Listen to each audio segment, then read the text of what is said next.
الحمد لله وكفى وسلام على عباده الذين اصطفى خصوصا على أفضلهم وخاتم النبيين محمد الأمين وعلى آله وصحبه أجمعين أما بعد أعوذ بالله من الشيطان الرجيم بسم الله الرحمن الرحيم اقترب للناس حسابهم وهم في غفلة معرضون صدق الله العظيم اللهم صل على سيدنا محمد وعلى آل سيدنا محمد وبارك وسلم.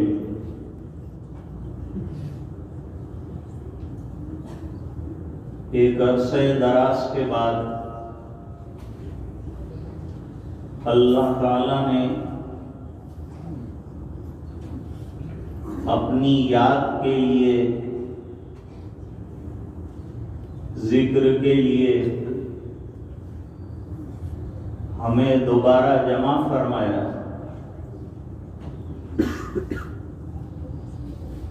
اللہ کا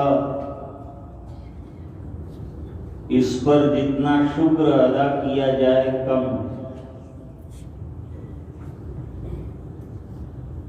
اسی نے کرم فرمایا، حالات بھی اسی کی طرف سے آئے تھے. اللہ والوں کی دعاؤں سے، وظائف سے، اذکار سے، محنت کرنے والوں کی محنت سے، رونے والوں کے رونے سے، مانگنے والوں کے مانگنے سے، ماننے والوں کے ماننے سے اللہ نے یہ دن ہمیں دکھایا کہ ایک بار پھر جمع ہو کر ہم بیٹھ سکیں. اتنے عرصے سے ہم مسجدوں سے دور رہے، مجالس سے دور رہے. اللہ نے اپنی قدرت بتائی کہ اگر تم غافل رہو گے اور میرے دین کی طرف متوجہ نہیں ہوں گے تو میں بے نیاز ہوں. تمہاری عبادتوں سے بے نیاز ہوں. تم میرا نام لو، اس سے بھی میں بے نیاز ہوں. اس کی بے نیازی کی شکل یہ ہوئی کہ ہم اللہ کے گھر سے ایک عرصے تک کے لیے دور ہوئے. پھر اللہ ہی نے اپنے فضل سے ہمیں قریب کیا. پھر اپنے گھر میں آنے کا ہمیں موقع دیا، سجدوں کا موقع دیا، عبادت کا موقع دیا، اور یہ جمع ہونے کا بھی موقع دیا.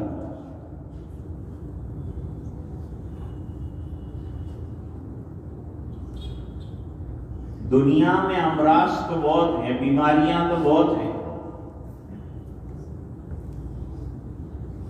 ایک نئی بیماری جس نے ہم کو بہت زیادہ ڈرا دیا، گھروں میں رہنے پر مجبور کر دیا. ہم اپنی صحت اور اپنی تندرستی کے احتیاط میں حکومت نے جیسا کہا ایسا کرنے کے لیے تیار ہے. تو ہمیں اس موقع پر غور کرنا چاہیے کہ جب حکومت کی بات ہم مان سکتے ہیں، گورنمنٹ کی بات مان کر گھر میں بند ہو سکتے ہیں، تو پھر اللہ کی بات مان کر ہم اس کے احکام پر چل کیوں نہیں سکتے؟ آج ہمیں اس پر غور کرنا ہے۔ یہ حالات کے آنے کے بعد ہماری زندگی میں ایمانی نقطہ نظر سے کوئی تبدیلی آئی؟ ہمارے اعمال میں اضافہ ہوا؟ دعائیں مانگنے میں اضافہ ہوا؟ ذکر میں اضافہ ہوا؟ یہ ہر مرد اور خاتون کو سوچنے کی بات ہے۔ صحابہ کرام اس کو بہت زیادہ سوچتے تھے۔ دین میں کوئی کمی نہ آئے اس کا فکر کرتے تھے۔ کاروبار میں فرق آیا تو ہم کو کتنی فکر ہو گئی، دین میں فرق آئے تو ہمیں اس کا فکر ہونا چاہیے کہ یہ کمی کیوں آ رہی ہے۔ حالات تو چاہتے ہیں کہ اعمال میں اضافہ ہو، احکام میں بڑھوتری ہو، یہ کم اگر ہو رہے ہیں تو یہ غفلت کی نشانی ہے کہ حالات جھنجھوڑنے کے لیے آئے ہیں، ہمیں متوجہ اللہ کرنے کے لیے آئے ہیں، پھر بھی ہم غافل ہیں تو بہت افسوس کی بات ہے۔ حدیث شریف میں ایک واقعہ آیا، ایک نوجوان صحابی حضرت حنظلہ رضی اللہ تعالی، دوسرے بھی ایک حضرت حنظلہ ہیں جو غسیل ملائکہ کہلاتے ہیں۔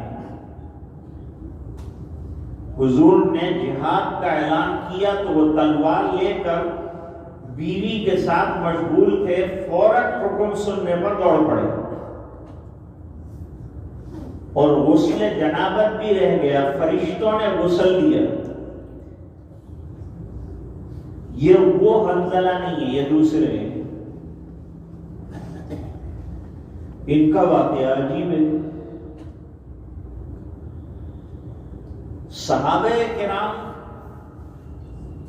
اکثر اور بیشتر اپنا فارغ وقت دین کے لیے، اور دین میں سب سے بڑا دین حضور کی مجلس میں بیٹھنا، کیونکہ وہاں احکام ملیں گے، وہاں تربیت ہوگی، وہاں حضور کی نظر پڑے گی، دل منور ہوگا۔ صحابہ کرام کے دل حضور کی ایک نظر سے منور ہو جاتے ہیں، ان کو مشائخ کے پاس جانے کی ضرورت پیش نہیں آئی۔ آج ہمیں ہماری اصلاح کے لیے مشائخ کے پاس جانے کی ضرورت پیش آتی ہے، اصلاح شدہ کے پاس جانے کی ضرورت پیش آتی ہے کہ وہ ہمارے دل کا ریپیئرنگ کرے۔ کیا بگاڑ آیا ہے، کیا گڑبڑ واقع ہوئی ہے، اس کو جانچے اور اس کے مطابق ہمارا روحانی علاج کرے۔ حضور پاک صلی اللہ علیہ وسلم سید الاطباء ہیں، روحانی دنیا کے سب سے بڑے طبیب ہیں آپ، لہذا صحابہ کرام دو قسم کے تھے۔ ایک وہ تھے جو دن بھر مزدوری کرتے تھے، بازار میں کام کرتے تھے، خرید و فروخت کرتے تھے، ایک قسم وہ تھی۔ اور انصار کی ایک بہت بڑی قسم وہ تھی جو باغبانی کرتی تھی، کھیتی باڑی کرتی تھی۔ شام کو جب فارغ ہوتے تھے تو مدینہ منورہ کی جو مسجد ہے وہ شہر سے ذرا دور تھی، تو صحابہ کرام اپنے لباس تبدیل کر کے جناب رسول اللہ صلی اللہ علیہ وسلم کی خدمت میں اپنا زیادہ تر وقت گزارتے، مسجد نبوی شریف میں زیادہ تر وقت گزارتے تھے۔ ان صحابہ کرام میں یہ حضرت حنظلہ بھی تھے. ابھی ہم بیٹھے ہیں مجلس میں تو کیفیت ہے. یہ جو گفتگو ہو رہی ہے اس میں خاص قسم کی توجہ ہوتی ہے. وہ توجہ کی وجہ سے آپ کے دل کھینچ رہے ہیں اور اس کی وجہ سے دین کا ایک اثر ہے. ابھی دنیا سے ہم باہر آ گئے, ایک الگ دنیا میں آ گئے, ایک دین کے ماحول میں آ گئے. اس کا اثر ہمارے اوپر یہ پڑا کہ اب ذکر کا شوق بھی ہو رہا ہے, مراقبے کا شوق بھی ہو رہا ہے, اسی کے لیے ہم بیٹھے بھی ہیں. تو دنیا سے تھوڑا کٹ کے اللہ کے قریب ہوئے. اللہ کے گھر میں اللہ تعالیٰ نے بڑے انوار اور رحمتیں اور برکتیں رکھی ہوتی. اللہ کے گھر کو ہمیشہ مضبوط تھامو, اس کو آباد رکھو. اگر اللہ کا گھر آباد رہے گا ہمارے ذریعے سے تو ہمارے دل بھی اللہ کی یاد کے ذریعے سے آباد رہے گے, ان میں بھی اللہ کی یاد رہے گی. تو جیسے ہی آدمی مسجد میں آتا ہے اس کا حال بدل جاتا ہے. مجلس میں بیٹھتا ہے تو ایک الہیت کا اثر دل کے اوپر بہت اچھا پڑتا ہے. لیکن جب یہ مجلس چھوڑ کر جائے گا, باہر نکلے گا, تو پھر باہر کے جو آب و ہوا اور باہر کے جو حالات ہیں وہ ہمارے دل کو دوبارہ جو ہے غبار آلود کر دیں. پھر دنیا کا اثر اس کے اوپر غالب آ جائے گا. جب کوئی معمولی اللہ والے کے پاس, معمولی تو کوئی بھی اللہ والا نہیں ہے, سب قیمتی ہیں, لیکن ہماری نظر میں کبھی ایسا ہوتا ہے کہ بھئی یہ کوئی بہت اونچے درجے کے آدمی, اس کے پاس بھی آدمی بیٹھتا ہے تو اللہ اللہ اللہ اس کو یاد آ جاتا ہے. اللہ والوں کے پاس بیٹھنے سے اللہ یاد آتا ہے, اللہ والوں کی صحبت سے اللہ کی یاد آتی ہے, اس لیے بیٹھا جاتا ہے اللہ والوں کے پاس. اس لیے آپ صلی اللہ علیہ وسلم کے بعد صحابہ کرام جب آپس میں بیٹھتے تھے تو ہم لوگ جب بیٹھتے ہیں تو دنیا کا مذاکرہ کرتے ہیں, دنیا کا ذکر کرتے ہیں, دنیا کی باتیں کرتے ہیں. کتنا بڑا طبقہ یہ حالات کے آ جانے کے بعد بھی راتوں کو دیر تک جاگتا ہے. اور یہ موبائل پر اتنے مصروفیت گیموں کی ہو گئی ہے کہ جوان لڑکے لڑکیاں ان کا رات کا زیادہ تر وقت جو ہے اس پر گزر جاتا ہے, اور فجر کی مبارک نماز جس پہ اللہ نے روزی کا, دین کا اور برکتوں کا وعدہ کیا ہے وہ چھوٹ جاتے ہیں. ایک واقعہ لکھا ہے, امام مالک رحمت اللہ علیہ مدینہ منورہ میں تھے, امام دار الہجرہ کہلاتے ہیں. حضرت عمر رضی اللہ تعالیٰ عنہ کا زمانہ تھا. حضرت عمر کے زمانے میں داروغے ہوتے تھے, داروغے. ابھی بھی آپ جاتے ہیں تو مدینے میں شرطے ہوتے ہیں, شرطے, اور اسی طرح متوف ہوتے ہیں. تو وہ نماز کے اوقات میں لوگوں کو دکانیں بند کرنے کے لیے کہتے ہیں, لوگوں کو متوجہ کرتے ہیں, الی الصلاۃ الی الصلاۃ, چلو بھائی نماز کا وقت ہوا, نماز کا وقت ہوا, چلو دکانیں بند کرو, کاروبار بند کرو. یہ حضرت عمر رضی اللہ تعالیٰ عنہ کے زمانے سے چلا ہے. حضرت عمر رضی اللہ تعالیٰ عنہ نے داروغے رکھے تھے, رات کو نگرانی کرتے تھے, دیکھتے تھے, خبر لیتے تھے کون جاگ رہا ہے, کون سو رہا ہے, کون. وہاں برے اعمال, گپ شپ کا تو کوئی کلاس ہی نہیں, لیکن لوگ اپنے گھروں میں عبادتیں کر رہے ہیں کہ نہیں, گھروں میں عافیت سے ہے کہ نہیں, رات اپنے گھر والوں کے ساتھ گزارو. باہر نکڑوں پر جوانوں اپنے اوقات مت گزارو. نوجوان بہنیں مائیں گھروں میں اللہ کے ذکر میں لگیں, رات کو فارغ رکھیں. یہ ضیافتیں اور مجلسیں ادھر ادھر کی دنیا کی جو ہے اس کو موقوف رکھیں. آج تو حالات اس کا اجازت نہیں دیتے کہ ہم مل کر بیٹھیں، اور ہم ایسی غفلت میں پڑے ہیں کہ کھانے سے ہم کو فرصت نہیں ہے، ہوٹل سے ہم کو فرصت نہیں ہے. اتنے حالات کے باوجود چائے پینے کے لیے لوگ دور دور تک جاتے ہیں، سفر کرتے ہیں، رات کا اپنا وقت ضائع کرتے ہیں. اگر آرام کرتے تو فجر کی نماز باجماعت ادا کرتے. آج بہت کم لوگ ہیں جو فجر کی نماز میں، اور جوان طبقہ تو نظر ہی نہیں آتا. حالانکہ جوانوں کو عبادت کرنے کا اللہ تعالیٰ نے طاقت اور قوت ہر چیز عطا کی. دیکھو جب گناہ کی طاقت اللہ نے جوان کو دی ہے تو توبہ کرنے کی طاقت بھی اللہ تعالیٰ نے دی. تو گناہ پہ صرف کرتا ہے اپنا وقت، توبہ پہ کیوں نہیں لگاتا؟ توبہ پہ لگاؤ، اللہ کی یاد پہ لگاؤ. تھوڑا سا وقت دل پر بوجھ ڈالو. یہ دل کا اچاٹ ہو جانا یہ اس بات کی علامت ہے کہ ہمارے دل میں اللہ کی محبت نہیں. اللہ کی محبت تو اللہ کی یاد کے لیے بٹھائی، اللہ کی محبت تو قرآن کی تلاوت کے لیے بٹھائی، اللہ کی محبت تو صف کے اندر اور مصلی پر کھڑا کرنے والا بنائی. تو حضرت عمر رضی اللہ تعالیٰ عنہ نے ایک داروغے کو فجر کی نماز میں نہیں دیکھا، جس کا کام کی رات کو چکر کاٹنا، لوگوں کو سلانا اور فجر کے لیے اٹھانا. پہلے فجر میں اٹھانے والے بیچارے اٹھایا کرتے تھے، لیکن آج کل وہ بھی سو گئے. وہ خود ہی نہیں اٹھتے تو کیا اٹھائیں؟ خفتارا خفتہ کئے کنت بیدار. جب خود ہی بیدار نہیں ہو سکتے تو تمہارا جوانوں کا کام تو یہ تھا کہ ضعفاء کو مسجد میں ہاتھ پکڑ کے لاتے. تم سو رہو گے تو وہ کیسے آئیں گے بیچارے؟ اپنے آپ کو چاق و چوبند کرو. کتنے نوجوان ہیں جو اپنی باڈی بلڈنگ اور اپنا سٹرکچر باڈی کا ٹھیک کرنے کے لیے محنت کرتے ہیں. اسلام نہ نہیں کہتا کرو، قوی بنو، تندرست رہو، صحت مند رہو. احتیاطی تدبیر کے طور پر علاج کر رہے ہیں، کرو. کاڑھا پی رہے ہیں، پیو، کوئی منع نہیں کرتا.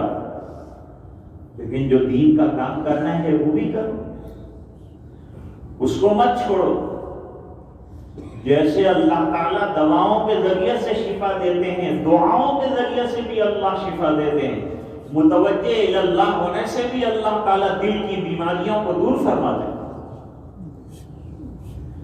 اب وہ داروغہ کو صبح میں حضرت عمر رضی اللہ تعالیٰ عنہ نماز کے بعد حاضرین کا جائزہ لیتے تھے. حالانکہ ذرا اندھیرا ہوتا تھا لیکن مسجد بھری ہوئی ہے، اور حضرت عمر رضی اللہ تعالیٰ عنہ ہر ایک کا جائزہ لے رہے ہیں. کون پہلی صف میں، کون دوسری صف میں، کون تیسری صف میں. وہ داروغے کو نہیں پایا، سیدھے حضرت عمر رضی اللہ تعالیٰ عنہ داروغے کے گھر گئے. دروازہ کھٹکھٹایا تو اس کی والدہ نکلی. بھئی ہمارے داروغہ صاحب جو اٹھانے والے ہیں وہ آج فجر کی نماز میں نہیں آئے، فجر کی نماز میں کیوں غائب ہیں وہ؟ حضرت عمر رضی اللہ تعالیٰ عنہ کو دیکھ کر ماں بہت گھبرائی کہ پیٹائی کریں گے، کیونکہ ڈنڈا ہمیشہ ہاتھ پہ رکھتے تھے، لیکن بے ضرورت استعمال نہیں کرتے تھے، ظلم نہیں کرتے تھے کسی پر. انصاف کے لیے تھا یہ ڈنڈا. ایسا نہیں ہے کہ آڑے دھڑ یہ ڈنڈا چلاتے رہتے تھے. اور ایسا بھی ڈنڈا نہیں ہے جیسا کہ امام صاحب کا جمعہ کے دن ہوتا ہے، شو کا ہوتا ہے، اس کے اندر چمک دمک بہت ہوتی ہے، وہ کسی پر لگتا نہیں ہے جا کے، بلکہ ان کی جان کا خطرہ ہے. یہ پڑھتے پڑھتے کسی پہ گرا تو ان کی کیا بنے گی. لیکن حضرت عمر رضی اللہ تعالیٰ نے ایک چھڑی ہمیشہ اپنے ساتھ، جہاں راستے میں کوئی غلط کام کرتا ہوا دیکھا ایک چھڑی لگائی. ابن عباس کے پیچھے بہت سے لوگ چل رہے تھے تو ابن عباس کو ایک چھڑی لگائی. یہ کیا لگا رکھا ہے؟ اپنے پیچھے لوگوں کا ہجوم کیا لگا رکھا ہے؟ چلو تنہا نہیں چل سکتے.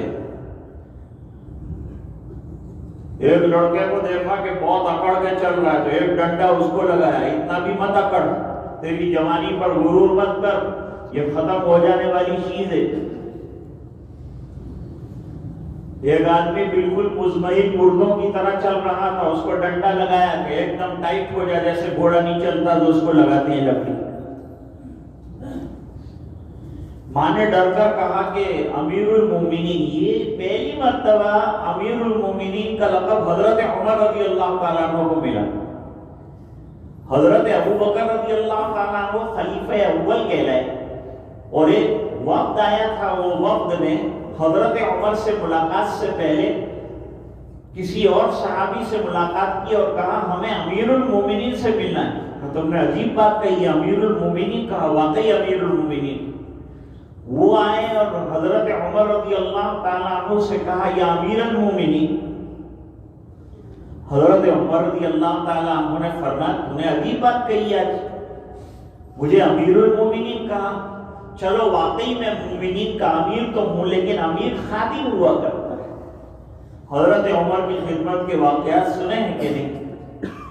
رات بھر جاگتے تھے اور ہر گھر میں کیا حال چل رہا ہے، کون بھوکا سو رہا ہے، کون پیاسا سو رہا ہے، کون پریشان حال ہے، کون مظلوم ہے، اس کی خبر لے۔ حکام کا کام یہ۔ حضرت عمر رضی اللہ تعالیٰ عنہ نے پوچھا بھائی تمہارا بیٹا فجر کی نماز میں نظر نہیں آیا؟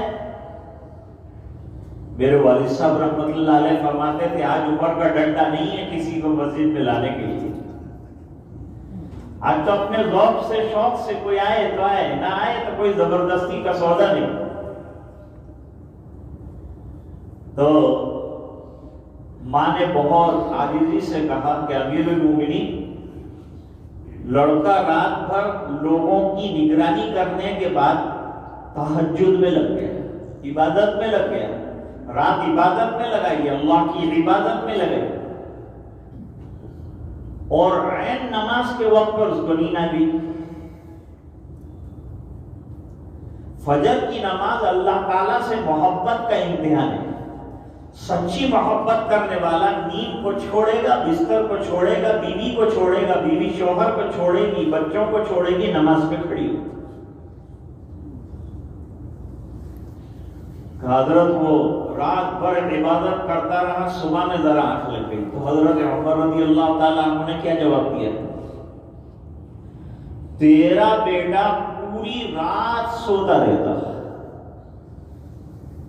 لیکن فجر کی نماز باجماعت ادا کرتا، تو مجھے اس کی رات بھر کی عبادت سے زیادہ یہ پسند ہے۔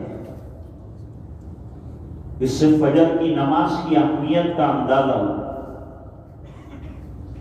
اس لیے اللہ تعالیٰ نے فجر کی نماز کے لیے لفظ استعمال کیا قرآن الفجر، صبح کا قرآن، کیونکہ صبح میں قرآن کریم زیادہ پڑھا جاتا ہے، زیادہ سننے میں آئے گا تو زیادہ ثواب ملے گا، دل اللہ کے ساتھ لگے گا، بالکل سنسان وقت ہوتا ہے، سناٹا ہوتا ہے، پڑھنے والا قاری پڑھتا ہے تو دل اچھل جاتا ہے۔ تو حضرت حنظلہ رضی اللہ تعالیٰ عنہ حضور کے دربار میں بیٹھے ہیں، بیٹھتے ہی رہتے تھے، آتے ہی رہتے تھے، ہمیشہ کوئی وقت خالی نہیں چھوڑتے تھے صحابہ، مجلس رسول ملے اور چھوڑ دیں، یہ نہیں ہوتا۔ ایک مرتبہ حضرت حنظلہ رضی اللہ تعالیٰ عنہ گھر گئے، گھر میں جاتا ہے تو آدمی کا ماحول بدلتا ہے، باہر نکلتا ہے تو آدمی کا ماحول بدلتا ہے، پھر جیسا ماحول اس کے مطابق خیالات آنا شروع ہوتے ہیں، نگاہیں ادھر ادھر جاتی ہیں، غلط چیزوں پر جاتی ہے، دل بگڑنے لگتا ہے، اندر کے حالات خراب ہونے لگتے ہیں۔ اس لیے دعوت کے کام میں کام، مسجد میں رہ کے کام کرو، کیونکہ 3 دن مسجد والا ماحول ملے گا تو اس کی آنکھوں کی حفاظت، اس کے کان کی حفاظت، اس کی زبان کی حفاظت، اس کے جسم کی حفاظت، اور سب سے بڑی اس کے ایمان کی حفاظت۔ گھر میں رہے گی ماں بہن تو پردے میں ہوگی، ایک اچھا ماحول ملے گا، اچھے خیالات آئیں گے، اور باہر بھٹکنے کے لیے نکلی تو حالات بدلیں گے، آنکھیں ادھر ادھر گھومیں گی، کان ادھر ادھر کی باتیں سنیں گے، گانے سنیں گے، آج کل ایک فیشن ہو چکا کہ نوجوان لڑکیاں گھومنے کے لیے رات کے وقت نکل رہی ہیں، دور دور تک جو ہے چائے نوشی کے لیے، کھانا کھانے کے لیے جاتی ہیں۔ یہ سب پیسے کی بلیحاری ہے۔ جب ہمارے پاس جیب میں کچھ ہوتا ہی نہیں تھا تو لوگ گھر سے باہر نکلتے ہی نہیں تھے، اب یہ پیسے نے ہمیں گھر سے باہر نکال دیا اور دین سے بھی باہر نکال دیا، نمازوں سے باہر نکال دیا، اللہ کی یادوں سے دور کر دیا۔ حضرت حنظلہ رضی اللہ تعالیٰ عنہ گھر گئے تو بچے لپٹ گئے، بیوی آ گئی، گھر میں گفتگو ہو گئی، ہونی بھی چاہیے، یہ کوئی منع نہیں۔ بیوی کے ساتھ گفتگو کرنا ضروری اگر عشاء کے بعد ہے تو کر سکتے ہیں، فضول باتیں کرنے کے لیے رات نہیں۔ اس لیے حدیث شریف میں فرمایا سمر بعد العشاء، یعنی عشاء کے بعد فضول گوئیوں سے بچنے کے بجائے کیا کرو، جلدی سے آرام کر لو تاکہ صبح کی نماز آپ کی حد میں آ جائے، جلدی آرام کر لو۔ ہاں بزرگ کی بات ہے بھائی، کسی کو نیند آتی نہیں ہے، بعض بیمار ایسے ہوتے ہیں کہ جن کو رات کو نیند آتی نہیں، بیچارے دوائیں بھی لیتے ہیں، گولیاں بھی لیتے ہیں، اس کے باوجود بھی جو ہے نیند نہیں آتی، اور صبح کے وقت شیطان جو ہے تھوڑا سا ورغلا دیتا ہے۔ حضرت حنظلہ رضی اللہ تعالیٰ عنہ کو فوراً خیال ہے، مسلمان کو ایمان میں کمی آئے تو فوراً خیال آ جانا چاہیے۔ جیسے ہماری طبیعت میں ذرا سی کسر آتی ہے تو کیسا ہم کو خیال اور فکر ہو جاتا ہے۔ آج کل تو ذرا سا بخار آیا لوگ پریشان ہو جاتے ہیں، معلوم نہیں کیا ہے۔ حالانکہ کبھی وائرل بخار بھی ہوتا ہے، بخار تو ہمیشہ آتے ہی رہتے تھے لوگوں کو، لیکن اب یہ بخار ڈراونا بن گیا، خطرناک بن گیا، آدمی فکر میں آ جاتا ہے، کیونکہ اس کے ساتھ ایک ایسی چیز لگ گئی کہ آدمی کو وہ بیدار کر دیتی ہے۔ ذرا سی بیداری آئی تو آدمی دوڑ پڑتا ہے، دین کی بیداری آئے گی تو آپ دین کے لیے دوڑنے والے بن جائیں گے، دین کی فکر کرنے والے بن جائیں گے۔ گھر گئے، ماحول بدلا، حالات بدلے، حضرت حنظلہ نے اپنے دل کی خبر لی، اپنے دل کی ہمیشہ خبر لیا کرو۔ مراقبے میں کیا کرتے ہیں، دل کی خبر لیتے ہیں کہ بھئی ہمارا دل کیا کر رہا ہے، اللہ کو یاد کر رہا ہے نہیں کر رہا ہے، خبر لو۔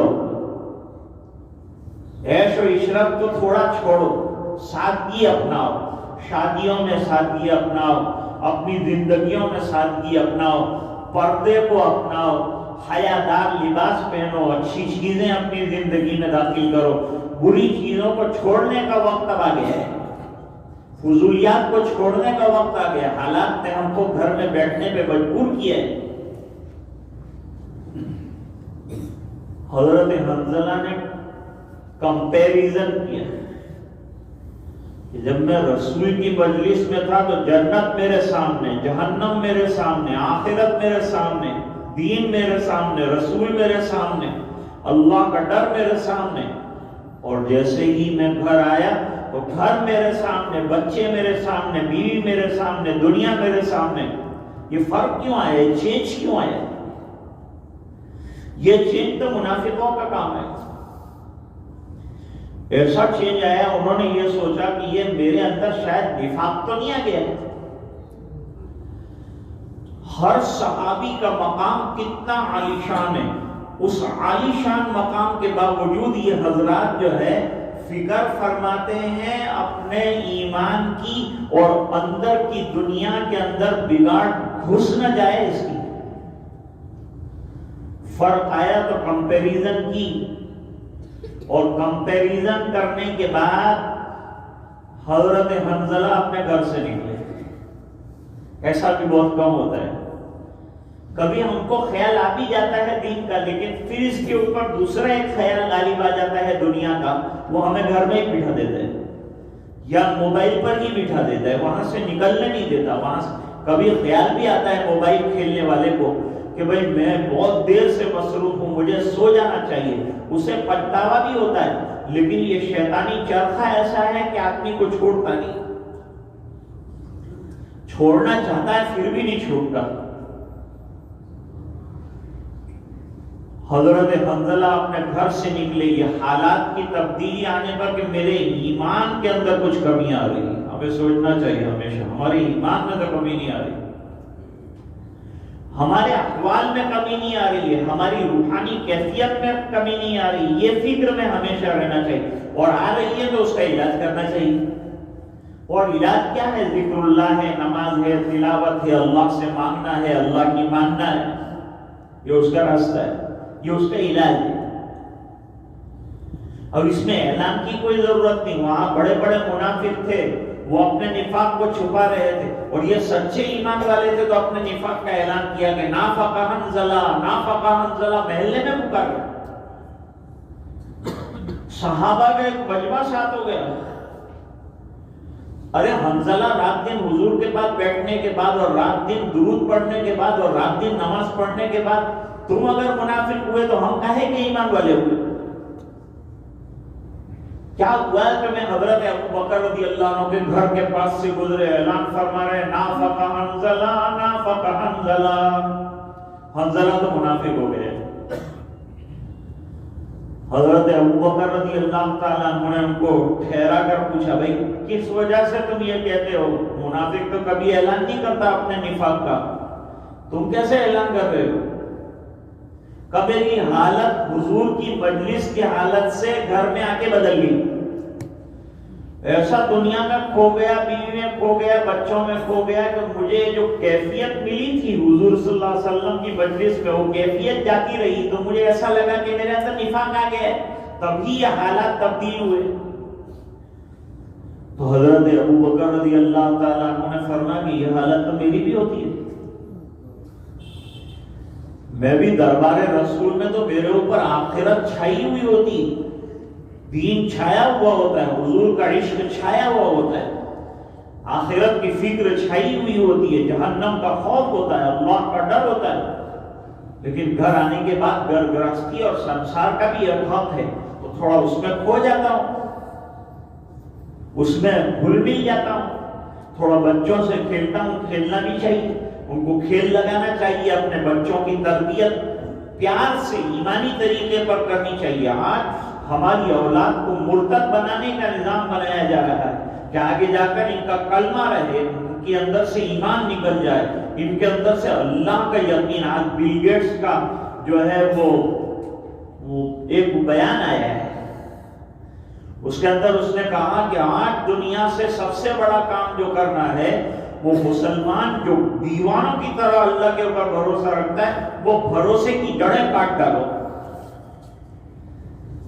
اس کا ایمان پھسپھسا کر دو، عقیدہ ہی اس کا ڈھیلا ہو جائے گا، کمزور ہو جائے گا، انگوٹھا ہی کٹ جائے گا، باقی انگلیوں میں طاقت خود بخود ختم ہو جائے گی۔ عقیدہ جو ہے انگوٹھے کی طرح ہے، پیر کے دو انگوٹھے کاٹ دو تو پیر کی طاقت ختم، اور مسلمان کے عقیدے کو اگر کاٹ دو تو اس کے عمل کی طاقت ختم۔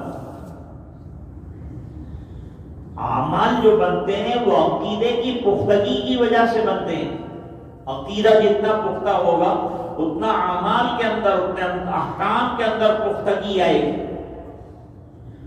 نوافل کی کثرت کون کرے گا؟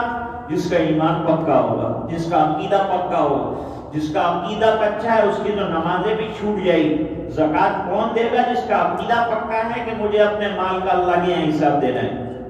حج کون کرے گا؟ اتنا پیسہ کون خرچ کرے گا؟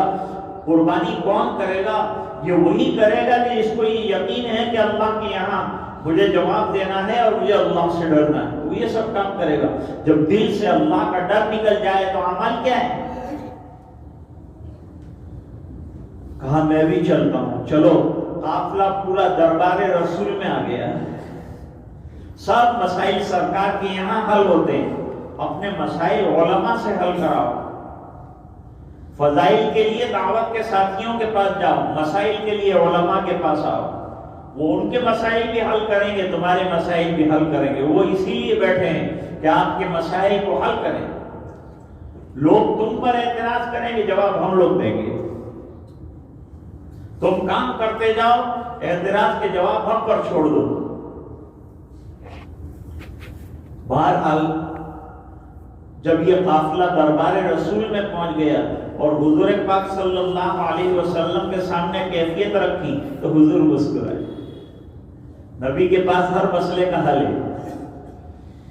آپ نے فرمایا حنظلہ یہ جو کیفیت میرے دربار میں اور میری مجلس میں رہتی ہے، یہ کیفیت کبھی ختم ہی نہ ہو، گھر جانے کے بعد بھی، بازار میں جانے کے بعد بھی بالکل اگر نہ بدلے نا یہ کیفیت، تو تمہارا حال یہ ہو جائے گا کہ راستوں میں فرشتے تم سے مسافہ کریں گے، فرشتے تم سے مسافہ کریں گے۔ تو کبھی یہ حال ہوتا ہے، کبھی وہ حال ہوتا ہے۔ غفلت نہیں ہونے دینی چاہیے۔ مجالس کا انعقاد جو کیا جاتا ہے اس کی ایک ہی وجہ ہے کہ ہمارے دل پر دنیا کا جو کور آ گیا ہے اس کو تھوڑا سا ہٹایا جائے، اور وہ کس سے ہٹے گا؟ وہ ذکر اللہ کے ذریعے سے ہٹے گا، اللہ کی یاد کے ذریعے سے ہٹے گا، نمازوں کے ذریعے سے ہٹے گا۔ بھئی دنیا کرو، کاروبار کرو، تجارتیں کرو، لاکھوں کروڑوں کماؤ، اسلام میں منع نہیں، لیکن اللہ کے احکام کا خیال رکھو۔ امتوں میں زوال کب آتا ہے؟ تجھ کو بتاؤں میں تقدیر امم کیا ہے، شمشیر و سنا والکاؤس ربا باقر۔ اتنی اچھی بات کہی ہے اقبال نے، سب راز کھول کے ہمارے سامنے ایک شعر کے اندر رکھ دیا۔ کیا کہا؟ امتوں میں اٹھاؤ اور گراؤ، اور امتوں میں بلندیاں کب آتی ہیں اور زوال کب آتا ہے؟ ایک مصرے میں تو سوال کیا ہے کہ امت میں زوال کب آئے گا، امت میں بلندی کب آئے گی؟ جواب دوسرے مصرے کے اندر دیا، جب تک مجاہدہ اور قربانیوں کا جذبہ، اللہ کے دین کے لیے مر مٹنے کا جذبہ ہوگا، وہاں تک یہ امت ترقی کرے گی۔ اور جب ناچ گانا، چنگ و رباب اور بے پردگیاں اور ماحول کی خرابیاں اور عیش و عشرت اور پیسوں کی ریلم چھیل کی وجہ سے اسراف اور زیادتیاں ہوگی تو امت زوال پذیر ہو جائے گی۔ زوال آتا ہے عیاشیوں کے ذریعے سے، زوال کی ایک علامت ہے عیاشیوں کی کثرت، اور بلندیوں کی علامت ہے ہر وقت انسان کا دین کے لیے پابرکاب رہنا۔ میں نے جو آیت کریمہ آپ کے سامنے پڑھی اس میں اللہ تعالیٰ فرماتے ہیں اقترب للناس حسابهم، لوگوں کے حساب کا وقت آ گیا، آنکھ بند ہوتے حساب ہونا ہے۔ اور موت کو کتنے قریب سے دیکھا ہے ہم نے آج کل، جو ساتھ چل رہا تھا اچانک گرا، انتقال کر گیا۔ ارے آج ہمارے ساتھ تھا، کل انتقال کر گیا۔ جنازوں پہ جنازے اٹھے۔ ایک مرتبہ میں جا رہا تھا تو ہمارے جاوید بھائی فروٹ والے، ان کا جنازہ مسجد میں سے آ رہا ہے، اور دوسری طرف دیکھا تو ایک اور جنازہ آ رہا ہے، تیسری طرف دیکھا تو ایک اور جنازہ قبرستان میں آ رہا ہے۔ یہ حالات، کتنے گھبرائے تھے ہم لوگ، کتنے ڈرے تھے ہم لوگ۔ ہماری مسجد میں جو ہے ڈسٹنسنگ ختم کر دیا، بہادر بن گئے۔ جس دن یہ 2-3 جنازے ایک ساتھ ہو گئے تو مجھے ڈسٹنس کے لیے کہنا نہیں پڑا، لوگ خود ہی دور ہو گئے، خود ہی ڈسٹنس اختیار کر لیا انہوں نے۔ آدمی ڈرتا ہے، اتنا ڈر اللہ کا ہمارے اندر پیدا ہو جائے تو ہماری زندگیوں میں تبدیلی آ جائے۔ اللہ فرماتے ہیں حساب کا وقت سامنے ہے، موت سامنے ہے، تم اپنی آنکھوں کے سامنے دیکھ رہے ہو، جوان چلا جا رہا ہے، کم عمر چلا رہا ہے، 40 سال کا آدمی چلا جا رہا ہے، تندرست آدمی کل بیٹھا تھا آج چلا جا رہا ہے۔ اب کیا ہے؟ پھر غفلت میں کیوں ہو؟ اللہ تعالیٰ فرماتے ہیں میں دیکھتا ہوں پھر بھی تم غفلت میں ہو۔ یہ تو قرآن کریم کی صداقت کہہ رہی ہے، ہم غفلت میں ہے کہ نہیں ہے؟ آج ہماری سب سے بڑی کمزوری جو ہے وہ ہماری دین کے اندر غفلت ہے۔ دنیا میں غافل نہیں ہے، سب کرتے ہیں دنیا کے لیے، ہم ہر آدمی کوشش کرتا ہے، اور حلال روزی کے لیے کوشش کرنا اور کمانا منع نہیں ہے، لیکن دین اس سے بھی زیادہ پہلے ہے، اس کا بڑا خیال رکھنا چاہیے۔ مولانا ابوالکلام آزاد مرحوم نے کیا کہا تھا اور کانگریس کے اسٹیج پر کھڑے ہو کر کہا تھا کہ مجھے اس بات کا فخر ہے کہ پہلے تو میں مسلمان ہوں، اور دوسرے نمبر پر مجھے اس بات کا فخر ہے کہ میں ہندوستانی ہوں۔ ہندوستانی ہونا دوسرے نمبر کی چیز ہے، ایمان والا ہونا پہلے نمبر کی چیز ہے۔ اللہ تعالیٰ ہمیں سمجھنے کی توفیق عطا فرمائے۔ بعد مجلس کے مصافحہ جو ہے اس کو موقوف رکھیں، یہ احتیاطی تدبیر کے طور پر ہے کہ مصافحے کے لیے لائن نہ لگائیں، بس سلام پر اکتفا فرمائیں۔ بہت سے حضرات بیمار ہیں اور کچھ انتقال بھی کر گئے، ان کے لیے کچھ رقیے آئے ہیں، وہ میں سنا دوں آپ کو۔